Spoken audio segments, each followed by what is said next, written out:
how to download Amanda the Adventurer game on your PC or laptop. So hello guys, welcome back to my YouTube channel. In this video I'll be showing you how to download Amanda the Adventurer game on your PC or laptop. So first thing, just head over to any of your favorite browser and just search in for Amanda the Adventurer and just click on the first link. As you can see, it's the Steam link. So you can also head over to your Steam application if you have it on your PC or browser or laptop.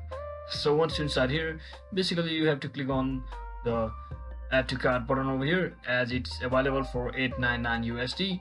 So you can also check its system requirements over here based on your laptop or PC's specs. So once you are satisfied, just tap on this add to cart button over here and just click on proceed to the payment option. And once you proceed to continue to payment, you have to provide your card details just like this, or you can also use PayPal and click on continue and successfully purchase the game just like that. So I hope this video was helpful guys. If it was, don't forget to like and subscribe to channel. See you on the next one.